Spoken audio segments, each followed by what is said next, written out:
Romeo 10 उसकी 9 और 10 आयत को हम पढ़ेंगे। मेरी स्क्रीन पे हम उससे पहले ईस्वर्ड में पढ़ेंगे, उसके बाद हम एम्पलीफाइड में पढ़ेंगे।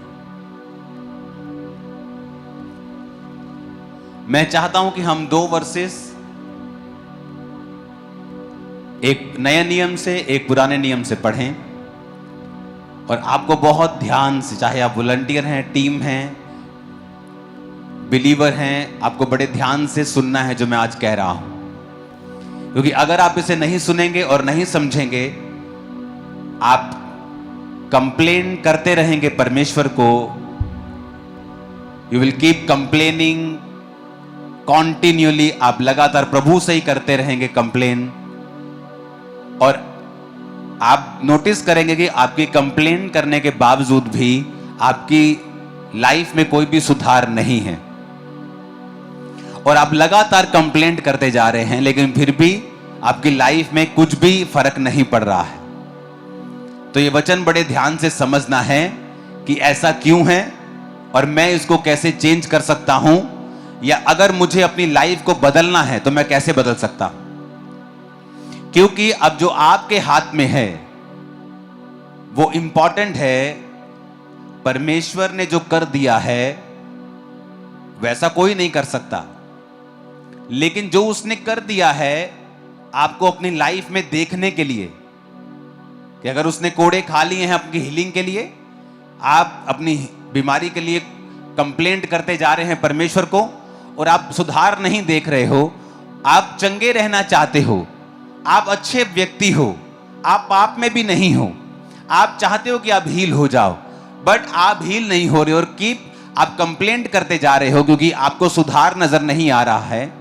तो आज का वचन आपको बड़े ध्यान से समझना है कि कहां प्रॉब्लम है। तो एक वचन मैं आपको नया नियम से पढ़ाऊंगा, एक पुराने नियम से। पुराने से इसलिए कि आपको यह समझ आए कि परमेश्वर जो है वो सदा एक सा रहने वाला परमेश्वर है, वो बदलता नहीं है। वो नए नियम में अलग नहीं था या पुराने नियम में अलग नहीं था, वो एक सा ही परमेश्वर है, और उसके रूल्स, उसके वचन, उसका दिल हमेशा एक सा है। जीसस के आने से पहले वो कहता था दांत के बदले दांत, प्राण के बदले प्राण, क्योंकि अगर वो ऐसा ना कहता तो यहूदी कौम बचती नहीं। अगर यहूदी कौम बचती नहीं तो जीसस क्राइस्ट आते नहीं। उसके वंश को बचाने के लिए परमेश्वर ने कहा था दांत के बदले दांत, प्राण के बदले प्राण। इसलिए नहीं कि परमेश्वर बदला चाहता था, इसलिए कि परमेश्वर जीसस क्राइस्ट के वंश को बचा के रखना चाहते थे। और जब यीशु मसीह आ गए तो जीसस ने कहा तुमने सुना है कि दांत के बदले दांत और प्राण के बदले प्राण, लेकिन मैं तुमसे कहता हूं कि अब तुम अपने वैरी से प्रेम करो, और दांत के बदले दांत नहीं, प्राण के बदले प्राण नहीं।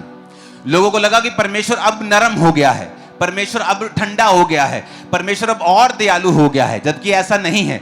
परमेश्वर पहले से ही दयालु था और पहले से ही प्रेमी था, लेकिन जीसस क्राइस्ट का वंश बचा रहे, इसलिए वो लोग राजाओं के साथ लड़ते थे ताकि उनका वंश बचा रहे। इसलिए कि जब यीशु मसीह आए और पूरी दुनिया उसके द्वारा उद्धार पाए, ये योजना शैतान खराब ना कर सके।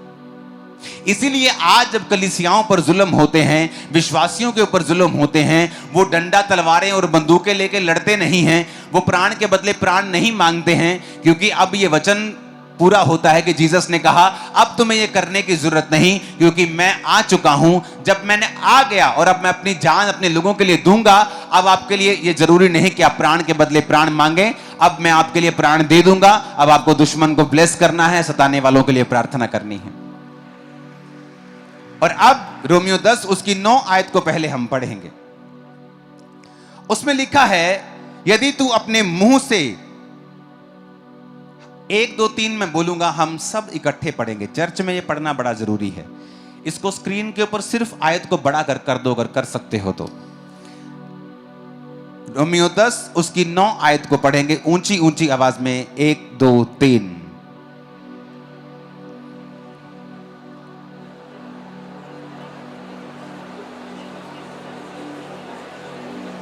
बिना हिले भी कर सकते हो तुम लोग, बिना हिले भी कर सकते हो। फिर से पढ़ेंगे 1 2 3। कि यदि तू अपने मुंह से यीशु को प्रभु जानकर अंगीकार करे और अपने मन से विश्वास करे कि परमेश्वर ने उसे मरे हुओं में से जिलाया, तो तू निश्चय उद्धार पाएगा। वेरी इंपॉर्टेंट, कितना सिंपल वर्ड है ये, वेरी सिंपल। लोग ऐसे पढ़ देते इसको। उसमें लिखा है that if thou shall confess, कि अगर तू अपने मुंह से यीशु को प्रभु जानकर अंगीकार करे और अपने मन से विश्वास करे कि परमेश्वर ने उसे मरे हुओं में से जिलाया, तो तू निश्चय उद्धार पाएगा। लिखा है thou shall be saved, तू निश्चय उद्धार पाएगा। यूनानी भाषा का 4982वां शब्द, इसको ओपन करेंगे। आपकी स्क्रीन पे है, जिसका मतलब है सोजो। अपने पड़ोसी को बोलो सोजो।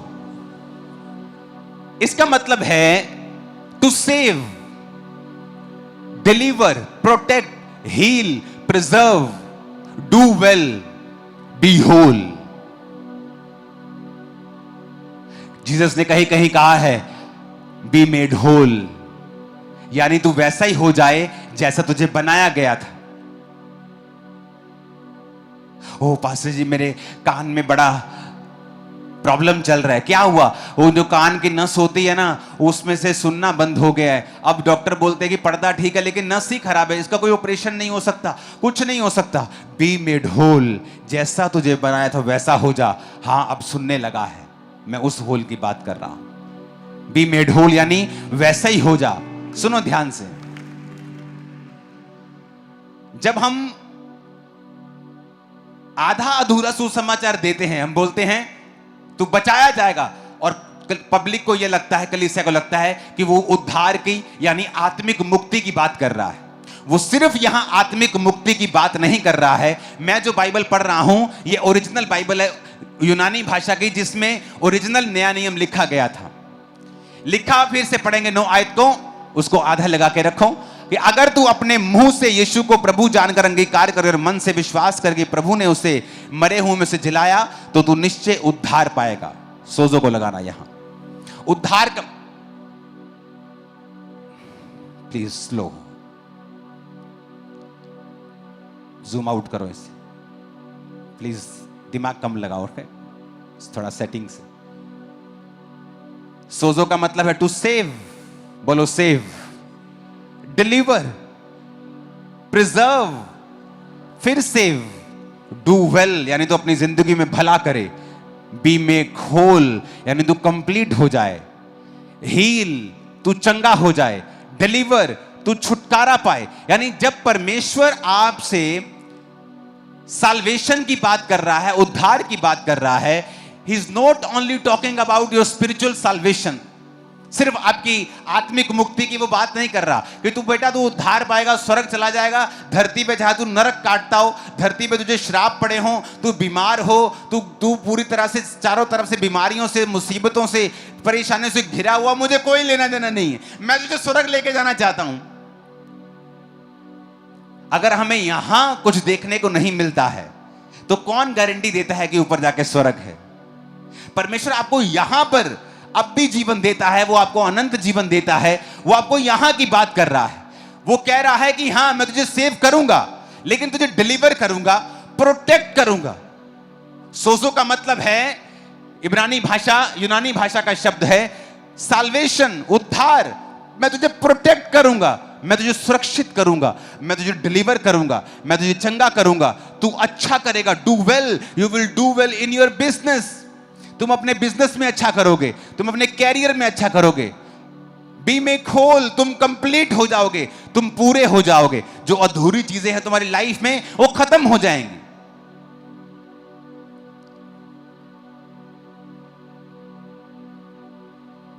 अब हम एम्पलीफाइड बाइबल पढ़ेंगे। इधर अगर तुम खोल सकते तो खोलना, वो रहने देना आधा उधर। अब आपको ये मैंने समझा दिया कि उद्धार है क्या, लेकिन मेरा ये प्रचार आज का ये नहीं है। मैं वहां जाने की कोशिश कर रहा हूं जो प्रभु ने मुझे आप लोगों के लिए दिया है।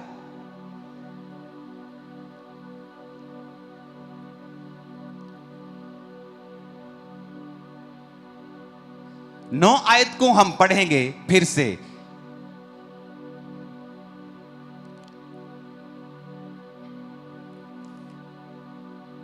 अब मैंने आपको यह समझा दिया कि सोजो यानी उद्धार का मतलब सिर्फ उद्धार नहीं है आत्मिक। उसका पहला मतलब है टू सेव यानी आत्मिक उद्धार। फिर कहता है डिलीवर छुटकारा, प्रोटेक्ट सुरक्षा, हील चंगियाई, प्रिजर्व सुरक्षित करना, फिर सेव सेल्फ डू वेल अच्छा करना, बी में खोल कंप्लीट हो जाना। यह है कंप्लीट उद्धार। क्योंकि हमारा परमेश्वर सिर्फ बातें करने वाला परमेश्वर नहीं है। उसने आदम को बनाया, गार्डन में रखा, काम करने दिया, उसने आपके हाथों को कमाने की शक्ति दी। सब कुछ परमेश्वर का बनाया हुआ है, सिस्टम उसका बनाया हुआ है।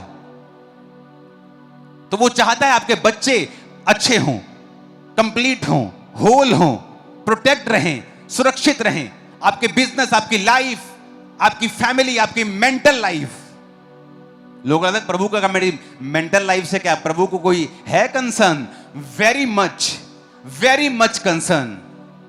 बहुत से लोगों को पेट की प्रॉब्लम्स होती हैं और उनकी दवाई हल नहीं कर सकती, क्योंकि डॉक्टर बोलते हैं आपके पेट की जो दिक्कत है वो स्ट्रेस से जुड़ी हुई है। अगर आपको चिंता है तो आपका पेट बीमार रहता है। और जीसस क्राइस्ट ने बाइबल में कितने सैकड़ों बार लिखा है, मत डर, यानी कोई स्ट्रेस ना ले क्योंकि मैं तेरे साथ हूं। क्यों लिखा उसने? ताकि तुम्हें कोई स्ट्रेस ना रहे कभी भी और तुम कभी बीमार ना पड़ो।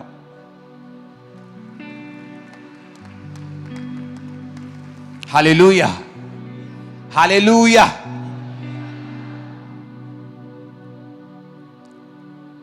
पिछले दिनों की स्टडी के दौरान मुझे मालूम हुआ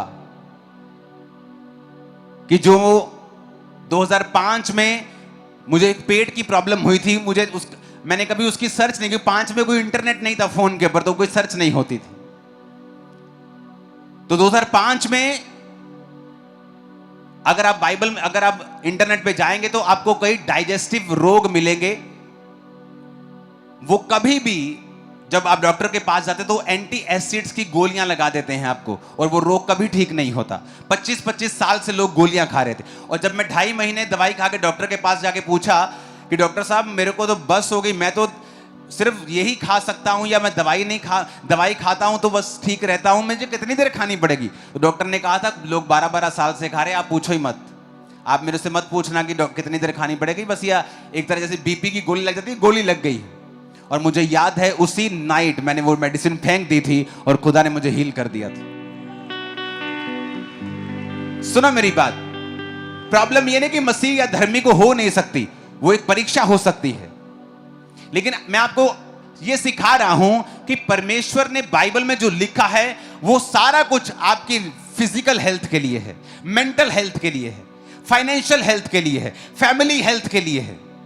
परमेश्वर चिंता करता है आपके बच्चों की, आपके दिमाग की, आपकी सोचों की, आपके शरीर की, आपके फाइनेंस की, आपके घर की, एवरीथिंग जो आपके साथ है। जैसे आप अपने बच्चे की हर एक तरह से चिंता करते हैं, या क्या मेंटल लेवल में बढ़ रहा है, क्या शरीर में बढ़ रहा है, क्या आत्मा में बढ़ रहा है, क्या नॉलेज में बढ़ रहा है, क्या पढ़ाई में अच्छा है, प्रभु भी आपकी सब तरफ से चिंता करते हैं। लेकिन हमें बाइबल पढ़नी पड़ेगी वो समझने के लिए। अब यह बात हमें समझ में आ गई है कि उद्धार का मतलब सिर्फ आत्मिक नहीं है, परमेश्वर हमें सब तरफ से बचाना चाहता है। ओके, अब फिर से 9 आयत को पढ़ेंगे। लिखा, because if you acknowledge and confess with your mouth. अब हम यहां पर देखेंगे, यहां 3 चीजें हैं, अब ध्यान से समझना। पहली चीज है, पहले हम जाएंगे तीसरी चीज के ऊपर। ओके, कौन सी चीज की? बोलो अपने पड़ोसी को, तीसरी चीज के ऊपर जो है you will be saved. Okay, third हम देखेंगे रिजल्ट। रिजल्ट क्या है? परमेश्वर ने कहा यू विल बी सेव्ड, मतलब you will be heal, you will be preserve, make whole, you will be delivered, you will be protected, समझ आई कि नहीं आई? क्योंकि ये उद्धार का मतलब है। मैंने ओरिजिनल बाइबल खोल दी आपके सामने। तो रिजल्ट क्या है कि ये रिजल्ट है इस आयत का। करना क्या है? अब देखेंगे करना क्या है। पहला काम करना है, कहता इफ यू एक्नॉलेज, उस आयत को फिर से पढ़ेंगे हम। यदि तू मुंह से यीशु को प्रभु जानकर अंगीकार करे। आप पहले सोचेंगे फिर बोलेंगे, पहले दिमाग में आएगा फिर। समझ रहे मेरी बात के नहीं? तो दिमाग में इफ यू एक्नॉलेज, पहला काम विश्वास करना कि यीशु ही प्रभु है। एक्नॉलेज। दूसरा काम उसने कुछ कहा है, कहता and confess with your mouth. लोगों को लगता है कि विश्वास कर लिया ना मैंने अंदर, खत्म काम। काम खत्म नहीं हुआ। पहला काम है विश्वास करना। दूसरा काम है मुंह से बोलना। रिजल्ट आ जाएगा, तुम चंगे हो जाओगे, प्रिजर्व हो जाओगे, डू वेल, मेक होल। बड़े ध्यान से समझने की जरूरत है। अब प्रॉब्लम यह है कि जब लोग बीमार हैं, मान लो हम ये केस लेते हैं हील वाला, कि लोग बीमार हैं, ओके, क्या तुम प्रभु में विश्वास करते हो? हां। क्या तुम अंगीकार करते हो? हां, मैं यीशु को यीशु कहता हूं। नो नो नो, ये उसने फॉर्मूला दिया है। ये वचन फॉर्मूला है। रोमियो 10 उसकी 9 आयत एक फार्मूला है। फार्मूला क्या है? कि जो तुम्हें चाहिए उस पर विश्वास करना। अब आगे पढ़ो, ये देखो क्या लिखा है। Confess with your mouth that Jesus is Lord, recognising his power, authority and majesty as God. ये एम्प्लीफाइड बाइबल आपने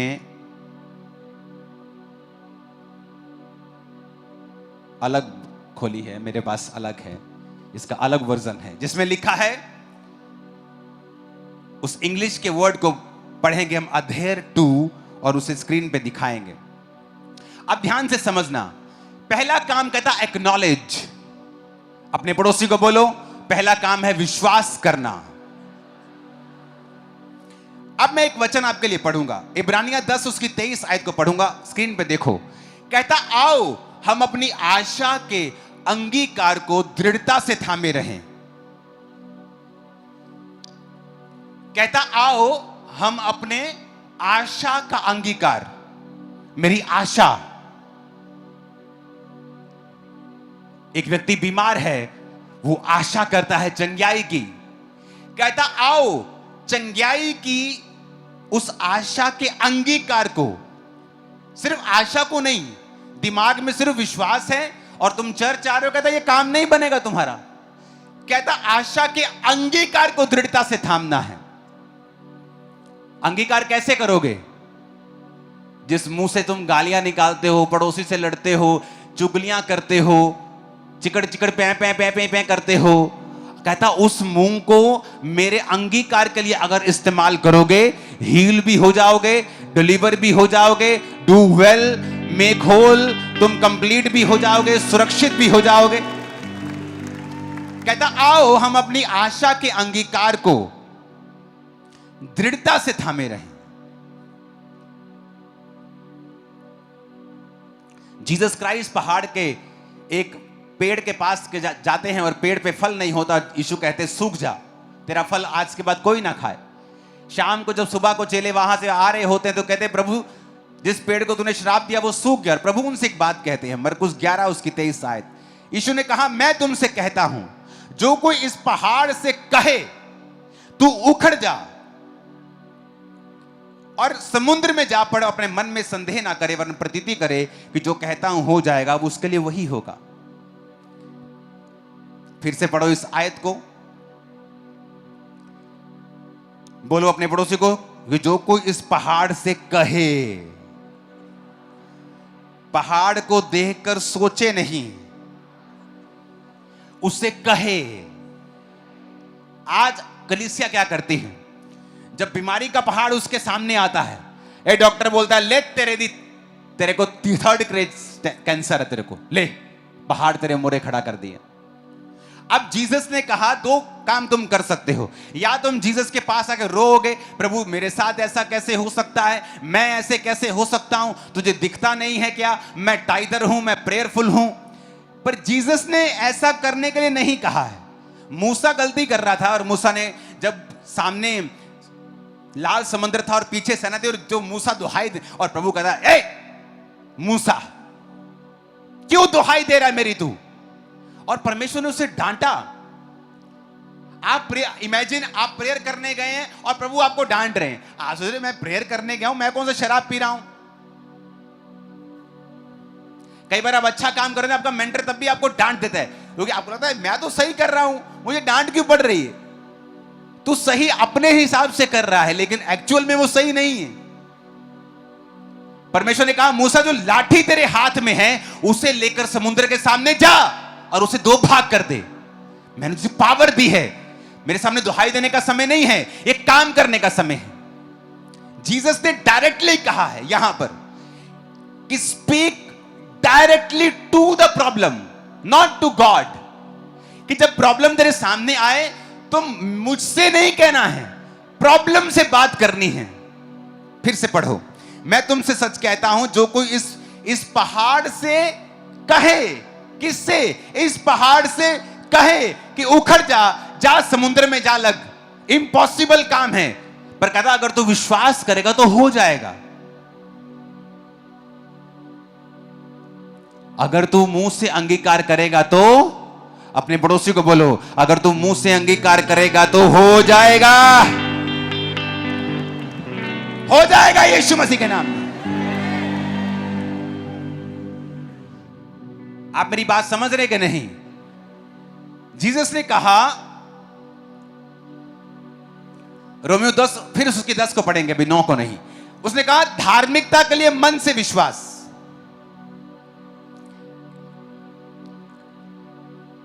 अपने पड़ोसी को बोलो धार्मिकता के लिए मन से विश्वास। अब समझो ध्यान से, अगर आपको परमेश्वर से मिरेकल लेना है, आपको पहली बात प्रभु पे भरोसा रख, अपने शब्दों पे भरोसा नहीं रखना कि मैं शब्द बोलूंगा तो हो जाएगा। No no no no no, आपका भरोसा परमेश्वर के ऊपर है। कहता अगर तू धार्मिकता के लिए मन से विश्वास किया जाता है, अगर मान लो तुम शब्द बोल रहे हो पर तुम्हारी लाइफ धार्मिकता में नहीं है, तुम कॉन्टिन्यू पाप करते हो, कॉन्टिन्यू चोरी में हो, व्यभिचार में हो, कॉन्टिन्यूली परमेश्वर के वचन को तोड़ रहे हो, तो तुम धार्मिकता में नहीं हो एक्चुअल में। पहले तुम्हें धार्मिकता के लिए मन से विश्वास किया जाता है। वो मन का विश्वास चंगाई के लिए भी हो सकता है, छुटकारे के लिए भी हो सकता है। आपने एक वचन पढ़ा, परमेश्वर ने लिखा है कि नीति वचन में आप मान लो ऐसे ही बाइबल पढ़ रहे थे, मान लो आप में से किसी को या हम में किसी को नहीं, मान लो किसी और को किसी हड्डी का रोग है, हाँ, आपने वचन आप पढ़ रहे हैं, वो वचन में लिखा अपनी दृष्टि में बुद्धिमान ना होना, यहोवा का भय मानना, बुराई से अलग रहना, ऐसा करने से तेरा शरीर भला चंगा और तेरी हड्डियां पुष्ट रहेंगी। आप कहेंगे हड्डियां पुष्ट रहेंगी, परमेश्वर तो कह रहा है हड्डियां पुष्ट रहेंगी, मेरी तो हड्डियां कड़कड़ कड़कड़ कर रही हैं, हड्डियां कैसे पुष्ट हैं। तो परमेश्वर ने जो कहा है ये उसकी विल है, ये उसकी इच्छा है कि आपके साथ हो, और उसने उस इच्छा के लिए क्रूस के ऊपर जान दे दी है।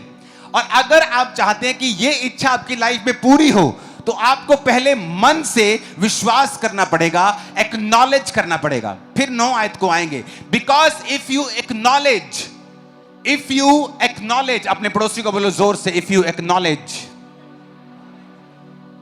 फिर से बोलो अपने पड़ोसी को, इफ यू एक्नॉलेज। मतलब उस वचन को एक्नॉलेज करना पड़ेगा। उस वचन जो परमेश्वर ने तुम्हारे विषय में, तुम्हारी हीलिंग, तुम्हारी डिलीवरेंस, तुम्हारी फाइनेंशियल ब्लेसिंग के विषय में कहा है, उसको एक्नॉलेज करो, उसको अलग कर लो।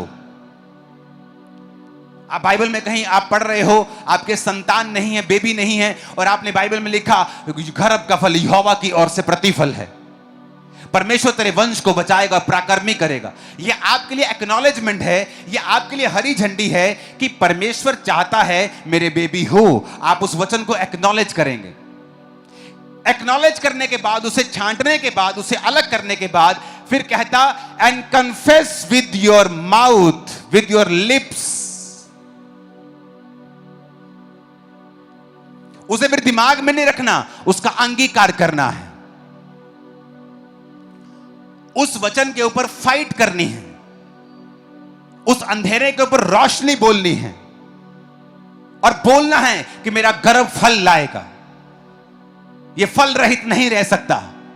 यीशु के नाम में फल लाए, मैं एक सुंदर बेटे और बेटी की मां बनने वाली हूं। आपको बोलना पड़ेगा, आपको बोलना पड़ेगा, आपको गरीबी के श्राप को तोड़ना पड़ेगा। साथ में धार्मिकता।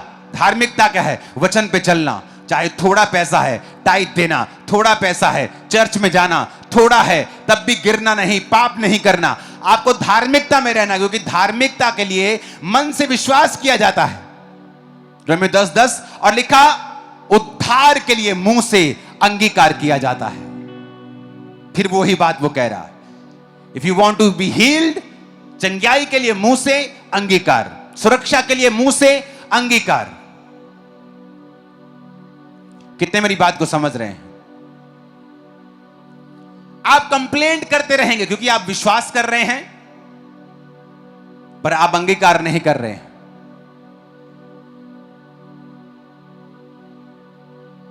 आपका अंगीकार ऐसा, चर्च में यीशु के नाम में चंगे हो जाओ, तुम चंगे हो चुके हो, आमीन।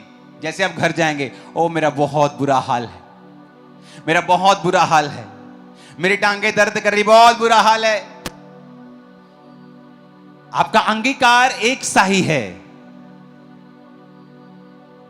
अगर आप राजा के बच्चे हैं तो यहां भी राजा के बच्चे हैं, और जब घर चले जाएंगे तब भी राजा के बच्चे हैं। हमारा अंगीकार जैसा है वैसा ही प्रभु कहता है तुम्हारे साथ होगा, क्योंकि उद्धार के लिए मुंह से अंगीकार किया जाता है। और अगर बीमारी लेनी है तो भी मुंह से अंगीकार ही करना पड़ेगा। मैंने अपनी लाइफ में टैलेंटेड लोग देखे हैं, वेरी टैलेंटेड, अन्य जाति होने के बावजूद भी मसीहियों जितने, कईयों मसीहियों से भी ज्यादा वफादार, पैसे में चोरी नहीं करते। मैंने अन्य जाति के लोग देखे, ना चोरी करते हैं, समझदार, पढ़े लिखे, लेकिन बिजनेस कामयाब नहीं हुआ। क्यों? क्योंकि वो जानते नहीं कि उनके मुंह में ताकत है। जब भी कोई बोलता है क्या हाल चाल है, कोई पैसा ना मांग ले, यार मंदा चल रहे हैं, क्या हाल है यार, बहुत काम खराब चल रहा है, पैसे ही नहीं। उनको वो झूठ बोल रहे, उनको लगता है कि शायद ये बोलने से लोग हमसे पैसा मांगने से दूर रहेंगे, पर वो अपनी लाइफ के ऊपर कर्ज डाल रहे हैं। क्योंकि आपको अगर उद्धार के लिए अंगीकार करना है तो बीमारी और शैतान के अटैक के लिए भी आपको मुंह से अंगीकार ही करना है। जब आपके हाथ में तलवार है, आपके हाथ में चाकू है, तो चाकू को नहीं पता कि उसको आलू काटना है कि गर्दन काटनी है। वो आलू भी काट सकता है और गर्दन भी काट सकता है। ये तो चलाने वाले के ऊपर निर्भर करता है कि उसको आलू काटना है कि गर्दन काटनी है, कि उंगली काटनी है। तो जीसस ने ये कह दिया है कि because if you acknowledge and confess with your lips, यानी दो चीजें तुम्हें करनी है, एक्नॉलेज करना है, कन्फेस करना है, और रिजल्ट आ जाएगा, you will be saved. Result आ जाएगा। आप गरीबी के श्राप के नीचे हैं, आपको एक्नॉलेज करना है कि जीसस ने कहा मैं कंगालों को सुसमाचार सुनाने के लिए आया हूं। तो फिर कंगालों को सुसमाचार क्या है? अगर कंगाल ने कंगाल ही रहना है तो फिर उसके लिए थोड़ी सुसमाचार है। आप किसी कंगाल को जाके बोले तो कंगाल ही रहेगा, लेकिन हेवन चला जाएगा। और बोलेगा ठीक है, लेकिन यहां क्या करूंगा? जीसस ने कहा अगर हम अंधे को जाके बोलें कि तू अंधा ही रहेगा लेकिन स्वर्ग चला जाएगा। परमेश्वर ने कहा जाओ अंधों को आंखें दो, लंगड़ों को चलाओ, कंगालों को सुसमाचार दो कि जीसस तुम्हारे लिए कंगाल बना ताकि तुम्हारे कंगाल पुणे के श्राप को सदा के लिए खत्म कर सके। अब तुम्हें कंगाल रहने की जरूरत नहीं है। अब मेरा अंगीकार क्या है? पहले एक्नॉलेजमेंट। क्या एक्नॉलेजमेंट? कि जीसस मेरे लिए कंगाल हुए, वो मेरे लिए आए। मैं पहले एक्नॉलेज करूंगा, पहले दिमाग में बिठाऊंगा कि मेरी ये कंगाल पुणे के लिए परमेश्वर ने मेरा काम कर दिया है। उसके बाद मैं अपने मुंह से अंगीकार करूंगा रोज, चाहे घर में 4 बर्तन हो, सिर्फ वो भी आपने सामने सजा के रखे, सिर्फ 4 बर्तन आपके पास, लेकिन आपका मुंह का अंगीकार यही होगा, आई एम सुपर ब्लेस्ड, मैं आशीषित हूं, मैं आगे बढ़ रहा हूं, मेरा परिवार आगे बढ़ रहा है, परमेश्वर मेरे लिए कंगाल हुआ कि मैं इस श्राप से सदा के लिए आजाद हो सकूं। आपको भी पूछेगा भाई कैसे हो? मैं सुपर ब्लेस्ड हूं, मैं आगे बढ़ रहा हूं। और आप देखना, जो आप बोलते रहेंगे आपकी लाइफ में वैसा होना शुरू हो जाएगा और आप हैरान होंगे, क्योंकि 2 काम आपने करने हैं और तीसरा खुदा ने करना है। तो जीसस ने कहा पहला काम है speak directly to the problem. जब मुश्किल आए तो डायरेक्ट मुश्किल से बात करनी है। जीसस की तरफ रोते हुए कंप्लेंट करते हुए नहीं आना है। यीशु मसीह जा रहे नाव में, तूफान आ गया और चेले जब नाव डूबने लगी तो यीशु को उठा के कंप्लेंट करते, कहता तुझे मालूम नहीं गुरु, क्या तुझे चिंता नहीं हम डूबे जाते हैं? और जीसस उठ के उनको ये नहीं कहते कि हाँ हाँ पुत्र मैंने तेरी बहुत चिंता। जीसस उसको डांटते हैं और बोलते हैं हे अल्प विश्वासियों का तुम्हें अब तक विश्वास नहीं? कहते हैं हम डूब रहे हैं, हम यीशु को पुकार रहे हैं, हम तो जीसस के पास है, हम कौन सा किसी इंसान को आवाज लगा रहे हैं या किसी बेड़ी का इंतजाम कर रहे हैं या जैकेट्स का इंतजाम कर रहे हैं? हम तो जीसस के पास कह रहे हैं कि हमें बचा, और जीसस तब भी नाराज है हमसे। और जीसस कहते हैं हाँ तुम अल्प विश्वासी हो। और जीसस उठते हैं और बोलते हैं शांत रहे और थम जा, और सारा पानी शांत और थम जाता है। यानी जीसस ये एक्सपेक्ट कर रहे थे कि जो मैं कर रहा हूं तुम क्यों नहीं कर रहे हो, तुम खुद क्यों नहीं कर रहे हो, तुम मुझे क्यों कह रहे हो, तुम मुझे कैंसर के बारे में क्यों बता रहे हो, मुझे पता है। तुम मुझे बीमारी और इस प्रॉब्लम के बारे में, डिप्रेशन के बारे में क्यों बता रहे हो, मुझे पता है। तुम्हारा विश्वास कहां है? Speak direct to the problem, सीधा अपनी प्रॉब्लम से बात करो। कितने मेरी बात को समझ रहे हैं? Hallelujah, hallelujah.